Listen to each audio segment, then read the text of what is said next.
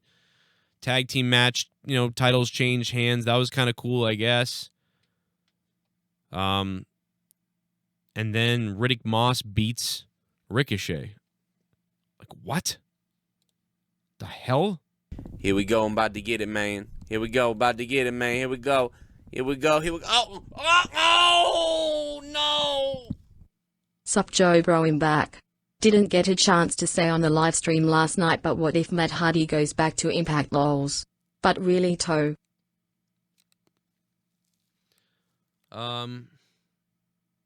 What if Matt Hardy goes back to Impact? Yeah, he might. I mean, Ulysses Smith, thank you. He might go back to Impact, but here's my belief. All right, we reacted to Matt Hardy last night. I don't know if this is true. I could be completely wrong, and it could be weeks before we know anything or whatever the case is. My opinion is this. Here's my opinion. Here's what we know. Matt Hardy says, I've left the WWE. Who knows where I'll go? NXT. I'm going to be watching NXT. I'm going to be watching WWE. I'm going to be watching Ring of Honor. I'm going to be watching NWA. I'm going to be watching even New Japan. And I'm going to be checking out what the programs are like, and I'm going to be thinking about where to go. And perhaps even, Broken Matt will return or something, he said. And or who knows what will happen for me and all these things. And what I noticed about that is then AEW people were like sort of teasing Matt Hardy in small little ways. So I don't know if this is going to happen. But if you wanted to make people believe that you weren't showing up Wednesday night on Dynamite, you would say something like, listen, I'm going to take some time off. I'm going to think about what's going on here. All week, I'm going to be watching WWE. I'm going to be watching AEW. I'm going to be watching NXT. I'm going to be watching Ring of Honor. I'm going to be watching New Japan. I'm going to be watching this weekend, Friday. I'm going to be watching. So he's sort of telling you he's going to be watching after Wednesday night. Do you know what I mean? So all these clues and hints about him watching afterwards, like, this whole week is going to be me just watching people. So that's to throw you off, in my opinion, that, hey, he's not coming Wednesday night. And so to me, the guy might be showing up Wednesday night. I don't know. I mean, if he doesn't, then wow, that video was just full on like he doesn't know. Then I would think maybe he doesn't really know where he's going and he's really playing the game here. But if he shows up Wednesday, this was all done to throw you off and whatever. Because the Elite, their episode, like they had all these teases like going on about Matt Hardy and shit. So it's kind of weird. 931's on the phone. Hello. What's going on, Joe? It's Matt. What's up, Matt? Man, I don't know. I don't know what we as fans did to deserve this. When I watched WWE, man, I'm so thankful first and foremost for AEW, but it's like, man, we woke up in this alternate universe where there's champions of the universe and 24/7 champions. It's just all a gimmick. It's all too corny. It's just, man, ridiculous at this point. It's just pathetic what this company is like. The whole transition from what it used to be to what it is now is just so laughable and embarrassing. And I just wanted to know your thoughts, because you, to your point earlier about the product being too polished, and I completely agree with that, because, I mean, back in the day, in the Attitude Era, you didn't have, like, great in-ring technical skills or the greatest matches going on, but it seemed everybody that was on that show did something that felt important. It felt like almost real, like they always had beef or there was some heat between the guys. It's just embarrassing at this point. I just wanted to get your thoughts on just the overall aspect of wrestling today. Yeah, man, I think you're right about a lot of that stuff you just said. And yeah, I'll tell you, and thanks for the call. it's one of those things where look at AEW. You know, AEW tries to like give you different matches. Like if you look at Revolution, look at all the different style matches we got at Revolution. You know, and I think WWE still does a good job sometimes with like surprises. WWE still does a good job sometimes with like the rare surprise or oh my god moment and things like that. They still can do that, but it seems like that's what they've really fallen into, is only doing that. But what they've really shied away from is what you said, which is like everybody being important or everybody having some kind of important role. It doesn't feel like that anymore. It always feels like it just doesn't feel like everybody's important anymore. It feels like there's a lot of wasted time. I feel like I'm watching the video game. You know, like they march people out there for little matches that don't matter. They ruin characters that they're building up. Like The Fiend. Take The Fiend, for instance. If I work from WWE when we first launched The Fiend, after all the promos and he debuts and he wins and everything, I would have set out on a plan for, listen, this guy doesn't care about belts. He causes chaos. He enjoys chaos and pleasure and mental mind games. He gets off on fighting and getting in the heads of other wrestlers and exposing their things that they're embarrassed about. He's like Freddy Krueger meets like a stalker meets, you know, a vicious, you know, brute. I don't know. And I would have had him in these blood feuds with people. I would have had him in these feuds with people. You know what I mean? Like somebody was about to win a title and he interfered with their thing, and then he brought up everybody their past. You know what I mean? He went and talked to people, and he's like, I found out that that you didn't like being in school because you didn't get along with anybody and you got bullied a lot and you're ashamed of that. And now you walk around here like you're some tough guy. But this and that, and bringing up personal issues and getting into people's minds, and then wrestling people in in matches that we've never seen before. You know what I mean? I'm gonna wrestle you in a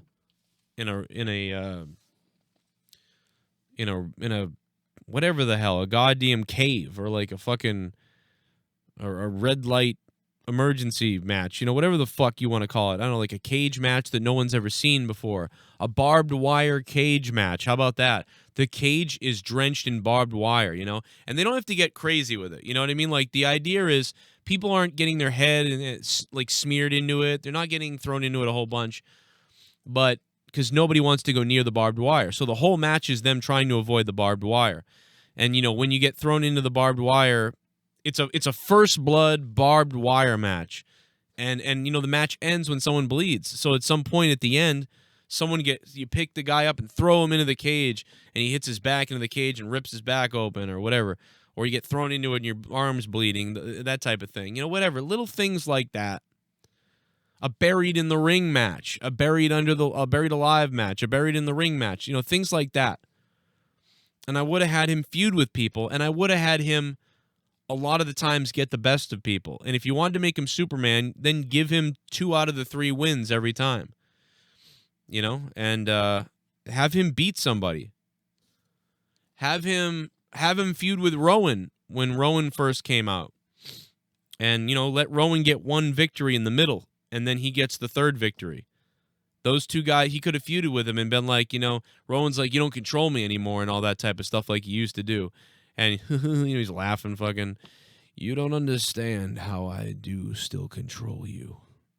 I will always control you. That type of thing. And Rowan's like, I've got whatever the fuck. And it would be great if, he pulled out that spider and stepped on it. But you know what I mean? 3 matches against Rowan, and then these other feuds, just building on it for over a year. And we're going to build the Fiend for over a year. And if we can get one of the best rivalries we can get with him, we're going to try 3. And whatever one he has the best success with and the people like the most, if we can do it, we'll relive that rivalry at WrestleMania 36. So you spend 6 to 7 to 8 months, and there's like 3-4 different rivalries with different people, and he comes out on top of most of them. Maybe he doesn't on one. Someone else that you want to get over well. And you can say that, yeah, he got the pinfall, but I took a piece of his soul. I took a piece of his soul. You know, that type of thing. And I'll never forget that. That sort of thing. And it's like a whole year of this demonic shit. And then at WrestleMania, he gets somebody that means something, and they're going to do it in whatever. Hell in a Cell, ladder match, casket match, buried alive match, boiler room brawl, whatever you want to do. Something. Or a different match that we've never seen before. Barbed wire and blood match. You know, like what? Dude, a barbed wire and blood match? And if you don't want to do that at WrestleMania, do an electric cage match and make the cage be electric.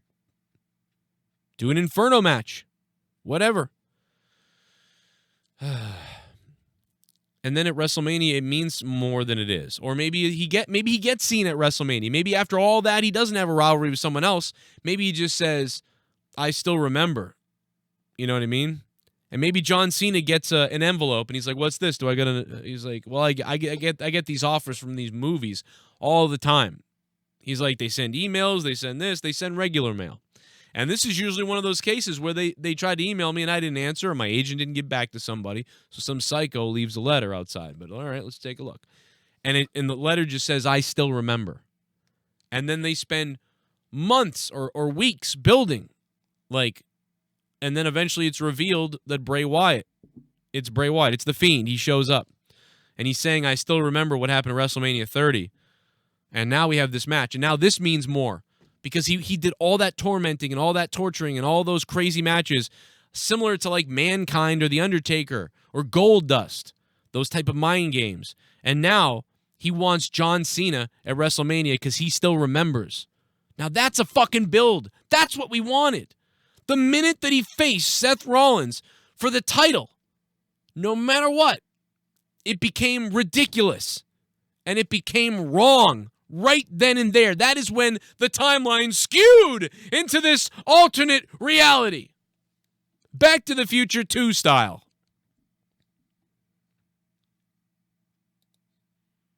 484 is on the phone. Hello. Hello, what's going on? I had a question about Raw tonight. Do you think the pace of the show has gotten better over the last few weeks with Raw? I mean, SmackDown really hasn't been that great over the past few weeks, so I was wondering if you thought so far for like Raw and like 2020, has it been a better pacing than SmackDown has? I think they kind of go back and forth to me, but because it's much harder for Raw to have a good pacing since they have 3 hours to pace. But I thought tonight's pacing was okay. I didn't have a problem, because I didn't fall asleep. Usually when the pacing's bad, I fall asleep. That's when you fall asleep. Because there's like there's like a gap in between and then afterwards, and you look at the clock and you go, holy shit. I thought it was 9:20, but it's actually 8:20. That's when But yeah, so tonight was okay. I don't think it was their worst paced show or their best paced show, but it was better than usual. Because it was okay. Like I thought tonight was like a 4 or 5 out of 10, probably a 4, but I can see how some people like tonight a little bit better because, they moved some storylines along. There was a title change. There was a lot of progression in storylines happening. So that was the good thing. The positive thing is, Aleister Black, they further their thing. They're going to go to the Chamber. Lesnar, and Drew McIntyre. McIntyre got the better of him and kind of shocked everybody with what they did. The Street Profits won the titles, and so now they're going to continue their feud or whatever. But Beth Phoenix got, attacked by Randy Orton, which we all saw coming. But, it was still. I mean, the Ricochet thing, that was the weirdest thing of the night. Oh, that was bizarre. Yeah. I mean, do you think it's good that they pinned Aleister? I know, like in NXT, he was only pinned a few times, and I know the main roster can be like really different.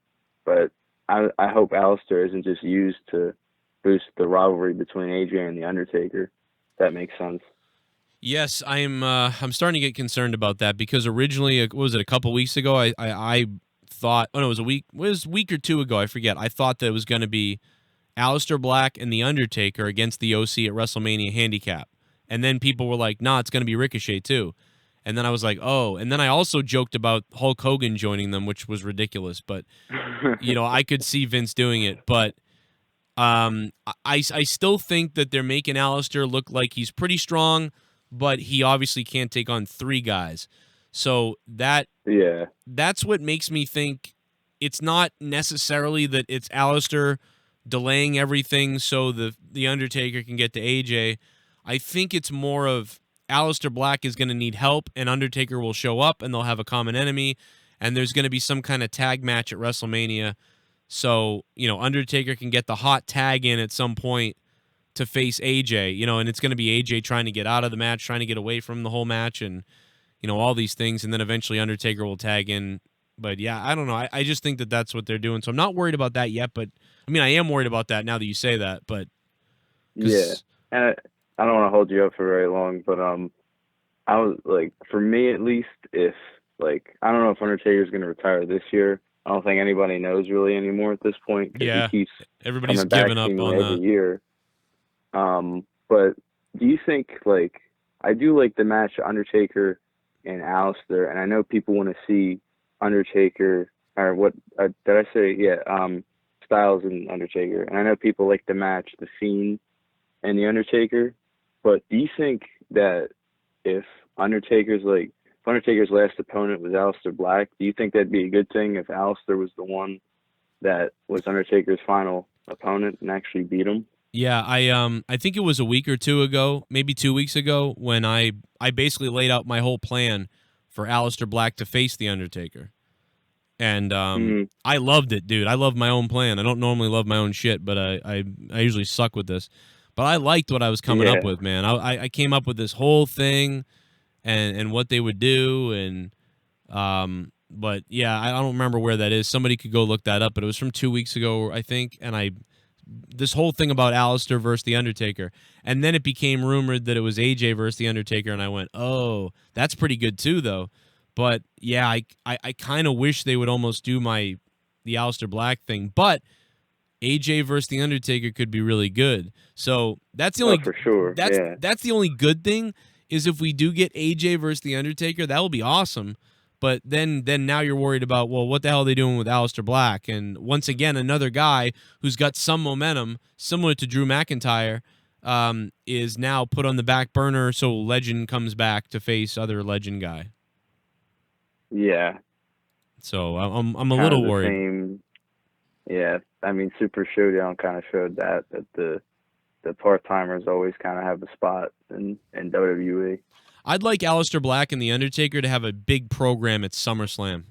I know that's weird, but that's what I want. I'd like them to have a big thing at SummerSlam, and maybe they could. I feel like it probably would happen in Saudi, though, the way Undertaker's been wrestling. I hope not, but yeah, it's one of those things where, like, with all the money on the line there, because it's like, okay, Undertaker, come back at SummerSlam, yeah, and he gets $1 million, or he gets 800,000, or he gets whatever it is. But hey, come to Saudi Arabia, it's like $2 million or $3 million.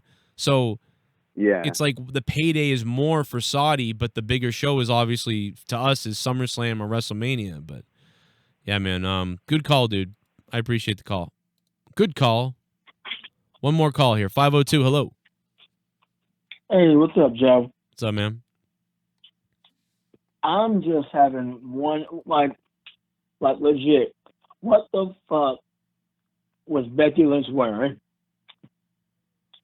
Becky Lynch. Oh yeah, she was like dressed like a friggin' like the Queen of Hearts or a Duchess or some shit. I don't know. Yeah, it was weird.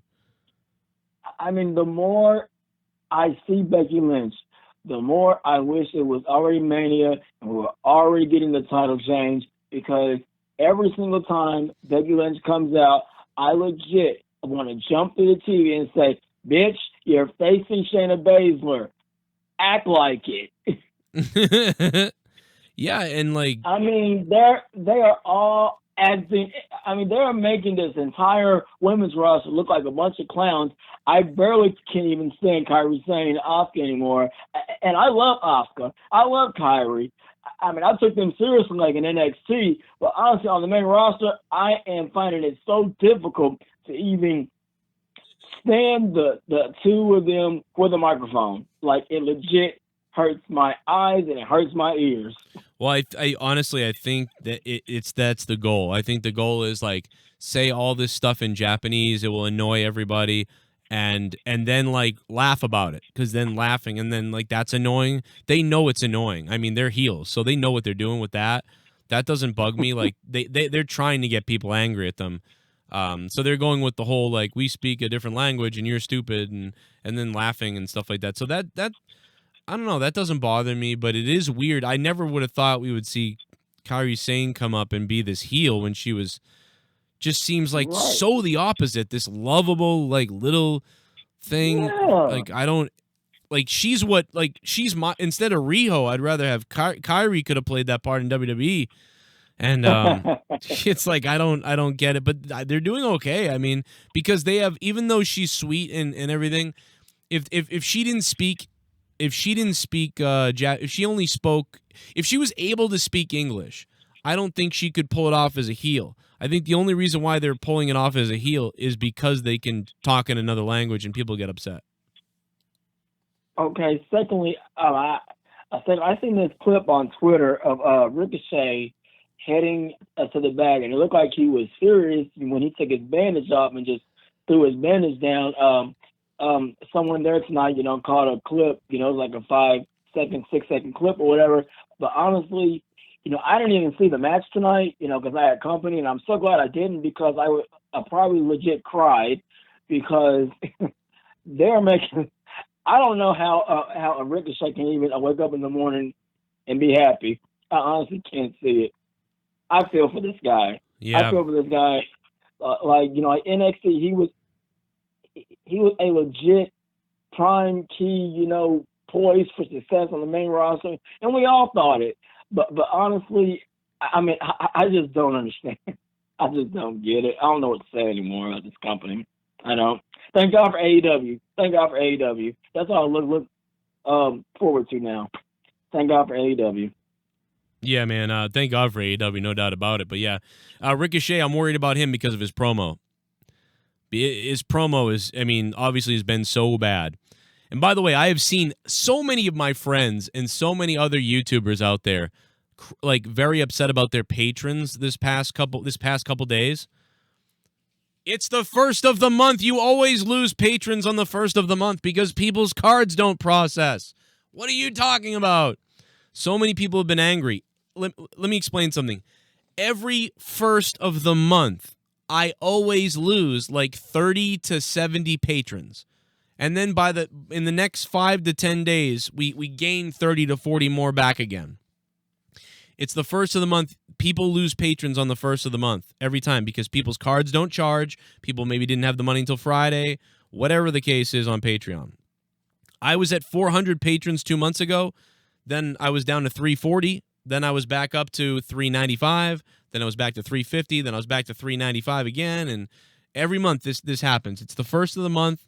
So just for the other YouTubers out there and my friends who are, don't worry. You're going to be okay. Look, I went down to 351. We were at 390. I went all the way down to 351. And my fucking house payments depend on it. And I'm not freaking out. So it happens every month. The cards don't work, whatever the case is. So that's why you got to remind people. Sometimes they don't even know. So this is my reminder that, yes, you guys should check your Patreons. You may have been taken off Patreon without realizing it. Make sure you sign back up if you want to be part of the Patreon crew and get the bonus content on Patreon that we offer. I put up so much shit on Patreon, people can't even follow the goddamn shit. But up already is the Corrupted Podcast, so check that out. Download it, episode 141. It's up right now, and there's some good stuff over there. So give it a look-see.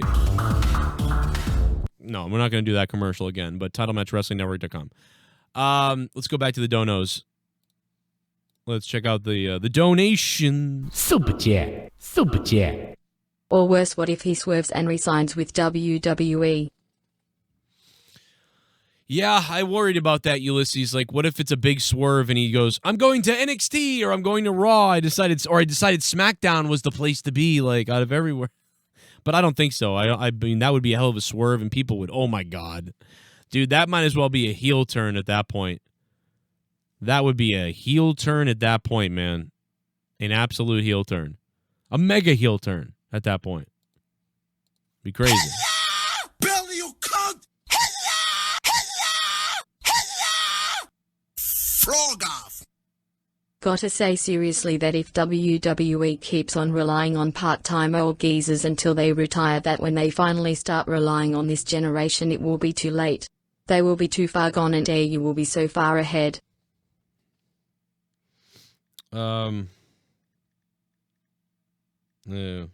Yeah.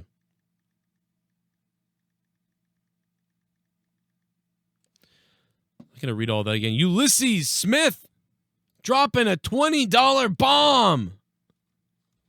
Wow. Holy shit, Ulysses. Thank you, man. That's a long-ass name, though. Am I going to have to write that in? Holy hell.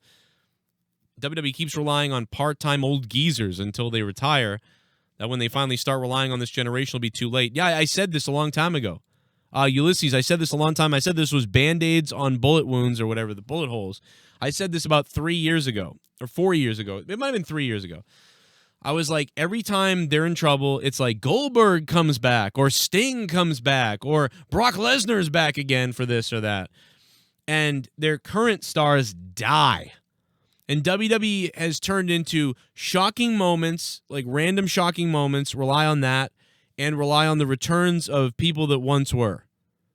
Or rely on the 25th anniversary of Raw. Stone Cold comes back to Raw. Hulk Hogan and then NWO comes back to Raw. Like, that's all WWE has become. And it's like they're stupid. It's like they don't know what they're doing wrong. I'll tell you what you're doing wrong. You have people with no charisma, and you're still going with the old formula of let it burn in, let it last. Oh, you know what I would do if I was Vince? I would fire the fuck out of people. First of all, I would let people actually do shit. I'd be like, we're getting rid of scripted promos. And listen, Ricochet should just be in epic matches all the time. Put him in matches and let him do his thing. All right? And then I would go looking for people that could cut promos and people that could have charisma. Whatever happened to that? Go find the goddamn intangibles with charisma. And then get those guys and watch your company do well again. Or you can just be like, no, we're not doing that. We're going to be scripted and PG and if we need help, we'll call up Cole Goldberg or somebody to Legends to show up. It's ridiculous. I don't understand it. I don't understand how they're so blind. But they're probably a little happy now because the ratings have gone up a little bit. You know what I mean? I mean, the SmackDown ratings are really doing pretty well for where we're at here. I'm surprised. SmackDown was going into the 1.9s on USA Network. Raw was going down to the 2.2s and the 2.3s, and SmackDown was at the 1.9s. You know, now Raw is back around, still around the 2.2s and 3s and 4s and 1s. But SmackDown is shot up to the 2.7, the 2.5, the 2.6. So, you know, SmackDown got saved by going over to Fox a little bit. And again, that's not good. Because now they're like, oh, we're doing great. Oh, this is great. SmackDown's awesome. But no, you're going to see the SmackDown ratings go down as well, I think. And the Raw ratings went up a little bit too because the SmackDown audience, they gained new audience on SmackDown who didn't see wrestling in a while or before or whatever the case is. And some of the SmackDown fans went, oh yeah, let me check out Raw. I haven't watched that in 5 years or 10 years or whatever it is. And so they did gain some listeners from their own show changing networks. Not a bad idea. Cross-pollination or whatever you want to call it. But the ratings are still going down. They're still declining for the most part on Raw. But they have jumped back up a little bit, but they never go back up to where they were ever or where they could have been. They only go back up to where they were maybe 8 months ago or 6 months ago or 4 months ago. But it's still not good, and it's WrestleMania season. So we're going to find out. But I think you're going to see a lot of ratings take another big drop again coming up because then you're not going to have the Goldberg, Undertaker, or Brock Lesnar thing. And does Brock Lesnar always have to come back at WrestleMania time and be the champion going into WrestleMania for the millionth time? Like, it's so friggin' old at this point. It's insane. And Ulysses, thank you, my friend, for $20. Put him on the board. He could take home that JCS Digital Championship. And I can't even fit his goddamn name on this thing. Look at this. What the hell? Jesus. Ulysses with a maniac. Super Chat Party.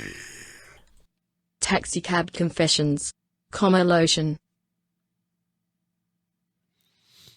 Taxi Cab Confessions. Matt Moon, what up, Matt Moon? Thank you for the donations earlier in the car. Yeah, I had some Taxi Cab Confessions there. Was it on my stream earlier today, or are you talking about the waxing the carrot on the desk earlier thing? I think you might have been talking about that. Let's see. Let's talk. Explain. I mean, you're shitting on it, yet you don't have a reason. Who's that? Is he talking to me? Who's he talking about? Joe, do the Eminem Godzilla challenge. I don't know what that is. I don't know what that is. I'm still having those like breathing things going down. You know, one of the things I noticed is it's really bad after eating. When I eat Here food, we go. I'm about to get it, man. Fucking weird. Here we go. About to get it, man. Here we go. Here we go. Here we go. Oh, no. I'm the dopest and you'll know this. I'm way past good. I know this nigga named J that ain't allowed in the hood. #Newcom unsteadyrecords.com. Unsteadyrecords.com is where you'll find Andale Peasy's sick raps. Dude, there's some funny rap videos on his channel. Go look up Andale Peasy's rap videos. His music is good on his YouTube channel, man. It's so funny, man. I like the dude. The guys in his crew are fucking whacked out in the background. But yeah, you should watch last night's Wheel episode. It's 6 hours long. I had to re-upload it today. If you missed that, watch that. And timestamp stuff for me. There's so much weird shit all over the thing. It's kind of insane. Here it comes. Here it comes. Taking it back. My name is Kane and I'm donating. Taking it back for the black. Tommy, I went to Black Mountain, North Carolina today and I was on Sutton Ave. One of your friends that identified himself as J-Rock said to me, "Hey nigger, are you lost?" I proceed to beat his yellow honky cracked out ass like a bitch. I'm coming for you, Tommy Cracker Pussy. Oh my God. Good God, taking it back for the black. Dude, I'm pretty sure that's a lie because I think J Hood's in jail. That's the only thing that makes me think that that's not real because I think J Hood's in jail, dude. I really believe that. I think J Hood's Nothing can ever surpass the Austin Triple H segment where Stone Cold beat the hell out of Lita using the steel chair and Junior selling the moment. Now that's good shit. Also love the opening segment with Drew McIntyre. Yeah, that stuff with Lita was crazy. Like, it was similar to when The Undertaker beat the shit out of Jeff Hardy back when he was... Oh, my God, dude. My eye is twitching like crazy. Look at my eye. Hey, John, thank you, man. John Wills. Thank you, John. We have a new member of the JCS Army. Oh, shit. Jim Kays became a member again.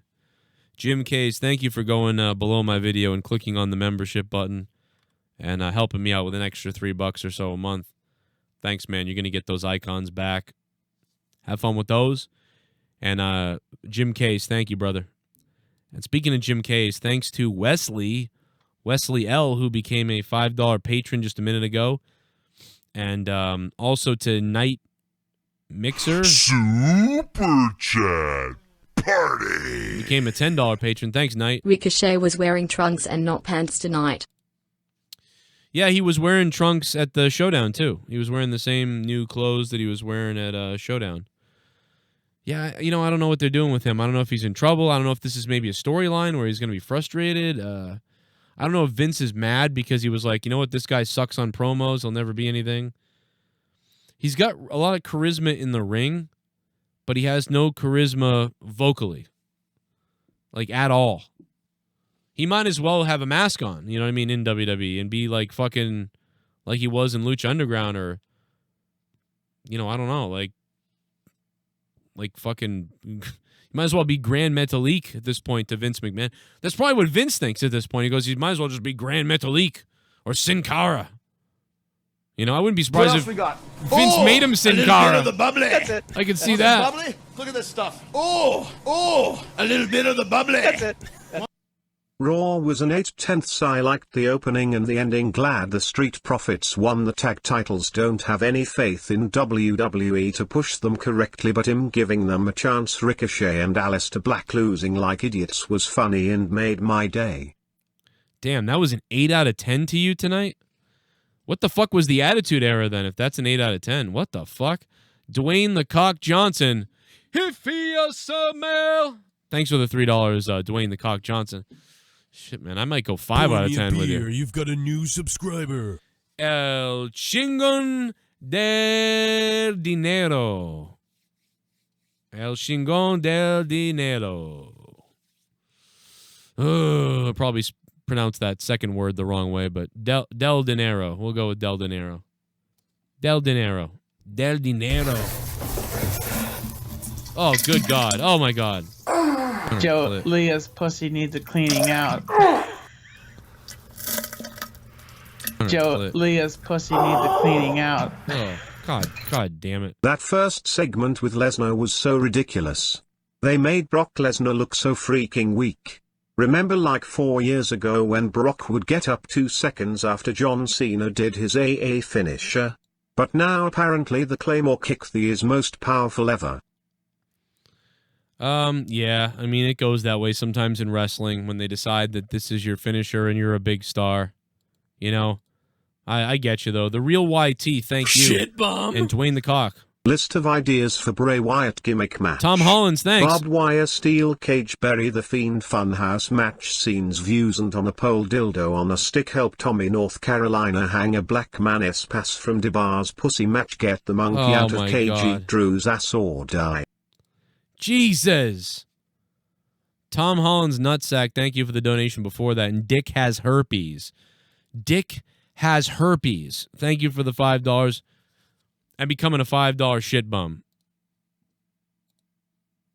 But yeah, I mean, you got to make Drew look strong, so. Good God. These donations are savage tonight. So they do the whole deal with AJ Styles, Carl Anderson versus Aleister Black. He's got to go through all these guys, whatever the fuck, blah, blah, blah. Aleister Black beats Carl Anderson. Luke Gallows jumps in, gets DQ'd. Then they all jump in and beat the shit out of him. And then he has to face AJ, can barely stand up. AJ Styles wins. They set the thing up at the Chamber. It's all right. Liv Morgan comes out awkward. I don't know why she's just awkward now. I don't know what it is. Ruby Riot's there, and they've got what's her face as the Sarah Logan as the referee, who looks like she's terrified to be there or hates her life. I can't tell which one, or that she's on drugs. I can't tell if she's on drugs, miserable to be there, or like super nervous. I don't know which one of it, what it was, but you know, there's some shittery going on. Obviously, it comes into play that Sarah Logan gets bumped into by Ruby Riott, and then that's, of course, when Liv Morgan takes advantage with a cover. Sarah Logan comes over for the fast count. Like, 1, 2, 3, fast count. Ruby yells at Logan, but gets shoved back to the mat. Liv runs over and drop kicks Ruby to the mat. Logan takes out Liv with a shot from the side. And then Logan's happy as she leaves. I'm confused by this whole thing. I couldn't care. I mean, like, 1 minute Sarah Logan's getting buried. Now she looks stronger that she's even in this. Liv was supposed to be this new big thing, and she changed her persona, and I don't quite get it. But then she's also the lesbian in the thing with Rusev before, and that ruined her kind of. And the only one that I'm like, yes, here's the person I know that I want to cheer for is Ruby Riott. But they're so mixed in trying to get the other girls over too that they don't know what they're doing, and nobody cares. They tell us Randy Orton is there like all night, which they shouldn't have. They should have just completely not mentioned Randy Orton whatsoever. Because that would have made you at least a little, maybe some people would have been surprised. But mentioning that he is in the building, it's like, that's, I mean, we already knew he was coming out probably anyway, but that was just like, well, thanks. Okay, well, we know that now. So that was just an unnecessary thing. Then No Way Jose is dancing in his stupid conga line in the back, and we get some progression with Eric Rowan as he reveals what he has in the cage. It's a fucking spider. I don't know if that spider was, I don't think the spider was real.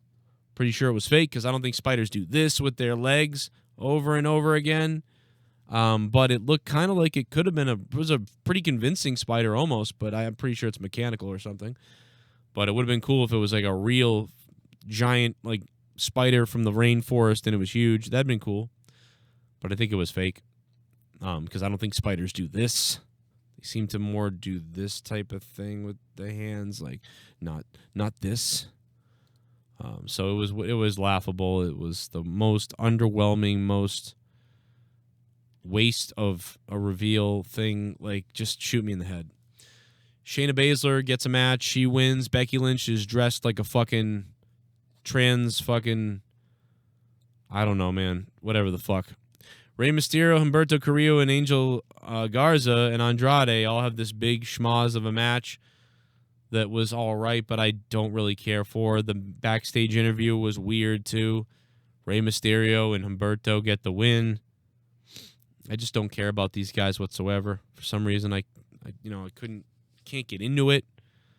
We get the tease. Finally, Beth Phoenix comes out, and she's got more makeup on than I ever seen her wear. So I'm like, wow, they're trying to girl her up a little bit to really push home the damsel thing. But at the same time, I know Beth Phoenix isn't that way.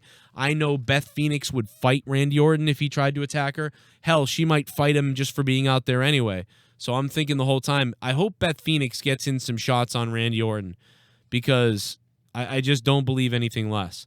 So I do appreciate, that she slapped him and that she kicked him. She was the one that went after, he called her a bitch, like off mic, and then she kicked him, and then he RKO'd her. So I appreciated that. I thought there was, they had some good progressions tonight. I didn't love the show, but I thought it was all right. I thought the show was okay in some aspects and terrible in other aspects. The Ricochet getting buried thing is weird. Something's up there. I don't know what's going on. So I'm going to give tonight a 5 out of 10. That's my score for tonight, 5 out of 10. What did you guys think in the chat? I'm giving them extra credit because they tried to progress things, but I didn't like it.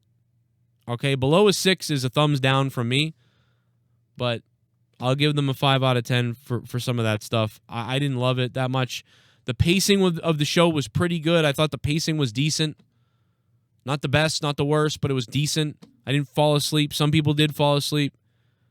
I didn't really enjoy it that much, but whatever. I'll give them a extra credit and give them a 5 out of 10. But I don't know. I'm still skeptical about the whole damn thing. Shit bum. Joe, I just wanted to remind you why I love your show and why so many others do too. I don't think any other show has regular donators with names like Dick has herpes or some other graphic savage name. You treat it like it is a normal thing and I love that. Oh yeah, multiple towels in my ass. Thanks for becoming a $5 shit bum. Yeah, because there'd be other people that would be like, dude, don't donate with that name. Come on, that's weird. Or like they would block you right away or, things like that. I don't know. Yeah, I don't know. It's about, I've always wanted this show to be comedy, like funny while we talk about wrestling and not take it too seriously. That's how I've always wanted it to be. But yet sometimes we do take it a little serious. But since the very beginning when I started this show in 2012, here when I launched this channel, we always wanted it to be like comedy mixed with real wrestling talk, but whatever. You get it. So yeah, I appreciate it. Somebody noticed. Somebody noticed. The chat is blowing up right now with scores. Let's see what you guys are saying. This Cabretti. What up, Cabretti? Thanks for being a member, Cabretti. 5 out of 10, Jim K's. Jason Lewis agrees. Mr. Nice Guy going low. Suck it, Trudeau with a 3. I can understand. I can understand people giving this a 2, 3, 4, 5, maybe a 6 too, but I don't know. Jim K is with the face. Muhammad Abdel. King Chiz. What up, King Chiz? Suck it, Trudeau. That's one of my favorite names. No, thanks for leaving a like, man. Appreciate all the likes. What's up, Pocket Aces? Pocket me in the back. Also, if you guys want more laughs, make sure you check out Corrupted Podcast. It's up now on Patreon. I put it up today, motherfuckers. I put it up today, and it's up there right now to download on your phone.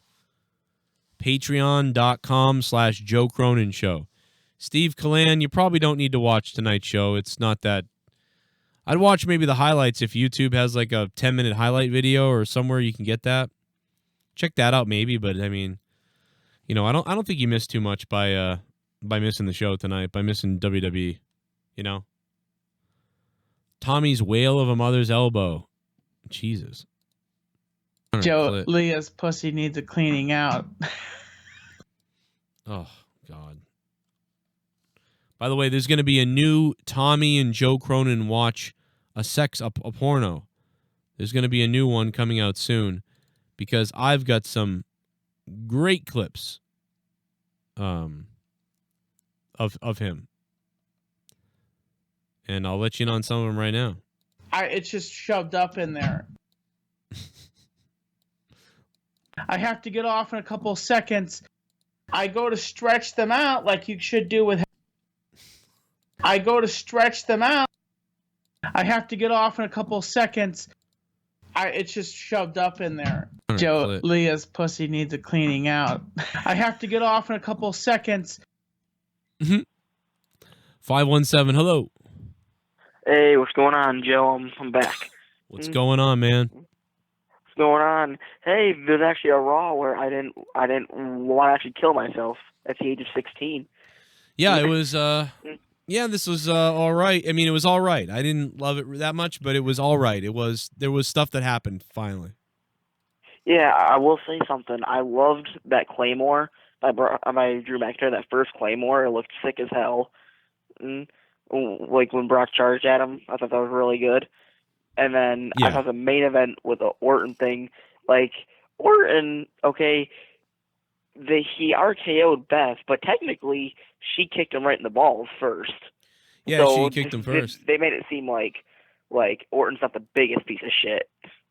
Well, yeah. No, that's not true. He is. You know, no, I mean you're right. I thought it would have been better if he actually like did one of those like fake outs, like he was gonna headbutt her or something, then was like haha, and then she socked him in the face, and that's when he came back and RKO'd her. But they kind of did the same sort of thing.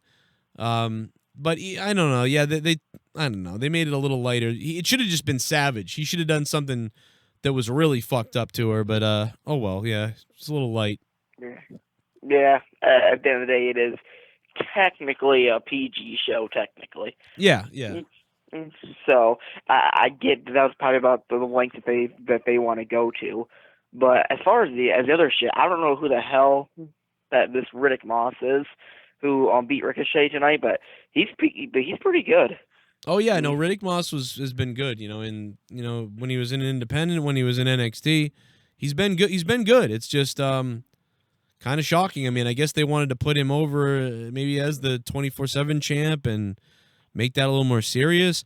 Maybe he's going on to face somebody like a celebrity thing or something. I don't know. Or they're really mad at Ricochet. I can't tell. Yeah, no kidding. Getting buried by Brock and then losing a 24/7 champ. I was pretty much hell bent on the fact that he was going to win tonight, even though we just came off that the other good tag team title match. I thought that he was going to win, but so yeah, I'm surprised. That's interesting. And also, I have one complaint about the show before I let you go. You know how fucking retarded Becky Lynch looked with the Queen hat on and the glasses. What the hell was that? I don't get what she's doing. Is that a ref? She had the glasses, right? What were those glasses called? The meme glasses. The meme glasses. Yeah, she's wearing the meme glasses, and now she's dressed as I don't understand what she's dressed as. Like it's very weird. Like, it's over the top. I'm not sure, man, but thanks for the call, dude. We're going to call him the new Balls Haven't Dropped Yet. We used to have a caller back in 2012 and 13 and 14. He was called Balls Haven't Dropped Yet. We're going with the new Balls Haven't Dropped Yet. Thank you very much, man. Good call, though. Sometimes some of the younger listeners that call have the better fucking takes than anybody. It's crazy to me that some of the callers that used to call the show when they were 15, they're now 21.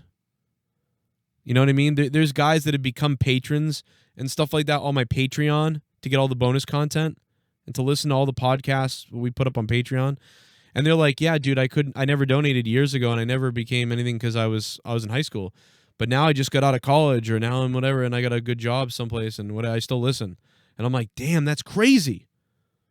Because I've been on the air doing this since 2012. It's crazy, man. That's friggin' badass. That's cool. I love it.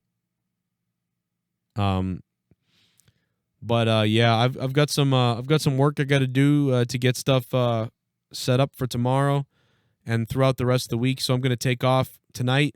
I'll be back tomorrow night with Throwdown. Although I don't yet know, Throwdown may actually take place from my other channel, my gaming channel this week. This week only, while I try to fix some stuff to try something new on the gaming channel. Last week's Throwdown was great, and we had a blast, and we brought it back. And, of course, now you may see Throwdown pop up tomorrow night on Evil Spectrum 3. All my YouTube channels are listed down below, well, except for Shame on News, but all the other ones are listed down below in the description. Everything's down there, from the donations to the links to my other channels to my Facebook, Instagram, and all that shit. My Snapchat is up and running again. Just find me on Snapchat, Joe Cronin Show. It should be me, I would think. Send me an invite. I should have like hundreds of followers or something. I don't know. Follow me on Twitter at CorruptedPod. That's CorruptedPod on Twitter. And yeah, man, I'm pretty relaxed today because I didn't have a lot of caffeine. I'm still kind of trying to limit how much I talk because of the getting out of fucking breath the other day, dude. That was nuts. But yeah, man, what did you guys think? Let me know on Twitter at CorruptedPod and everywhere else. What up, TLWG Keith? What's up? It's up to Shell. It's up to Matt. And again, guys, if you haven't, go over to my Patreon and check out Corrupted. The new episode is up now. Obviously we didn't have Leah today. Well, we did have Leah, but she refused to be on with Jesse. But we had Jesse and DMOON in the house for Corrupted. Come on and give it some love. Check it out. We weren't live Saturday because I was having my breathing issue, which I've never had really before, so it was pretty shocking to have a problem. But check it out. It's up on Patreon. Download it to your phone. All that bullshit. Sign up on Patreon at patreon.com/Joe Cronin Show and keep my show going. But also, when you do, you get 30 hours of bonus content that you can't hear on YouTube. So check it out. Thanks for being in the chat tonight. Sorry to end a little bit earlier than usual. And if you got messages, message me on Twitter at CorruptedPod or Facebook or wherever the fuck. I will see you guys tomorrow. And I'll have some more wrestling news tomorrow as well. Plus, we'll talk about the jeopardy that WrestleMania could be in with the coronavirus shit. If it really is in jeopardy at all. We're going to find out. I have some ideas, and there are some sort of ideas they have in place. It sounds like if there is some kind of issue. They're not planning on it, though. They really don't think that they're going to have that kind of issue. But, it's something that they talked about, so it's a real thing. All right, guys, I'll see you later. Let's go out with Cornette shitting on me as usual. Joe, if you're listening, you stupid fuck. He looks like one of those guys from Long Island that wants to be a white rapper, but he's 30-something years old, lives in his parents' basement with the droopy cap and the whatever, but he thinks he's Howard Stern, and he's got a cool way of talking in the microphone, and he's a very shock jock or whatever, and somehow or another he accumulates followers on Twitter. It's fucking pathetic. So please, nobody listen to anything involving a guy named Joe Cronin, because it's just so fucking sad.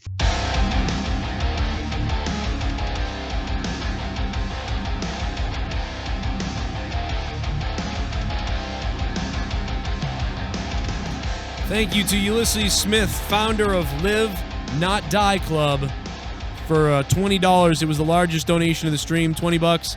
Thank you, Ulysses. And I'll see you guys tomorrow. Shout out to Chiz Hickneys for being the king of the wheels Sunday night. Sunday night on this channel, my gaming show. I play games, video games live. We hang out. We have a good time. Plus, you guys play the wheel game. This is the most mature audiences only shit you've ever heard. Period. From Boston. Broadcasting all over the world. Send the soy boys home. 'Cause we ain't gonna sugarcoat shit. Drop down, I'm giving to you. This is the Joe Cronin Show. Now, here's Joe Cronin. Joe Cronin.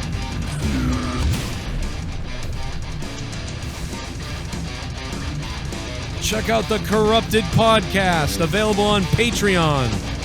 30 hours of bonus fucking content that you can't hear anywhere else. We're going to have a community hangout on Patreon this week on Discord. All of you are invited to Discord, and the patrons of the VIP access, we're all going to sodomize each other. Download the Patreon app to your phone, save on your data plan, and get all of my full podcasts that are not on YouTube. You will come to my podcast on Patreon.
Going to be shouting out the brand new producers throughout the week from Patreon this week. But I do want to shout out last month's producers, last day here. Most of these names are still here and they came back, but we're going to have some new names on the board this week. But I wanted to shout out last month's producers, people that were $25 or above on Patreon that really help out big time. I can't thank you guys enough.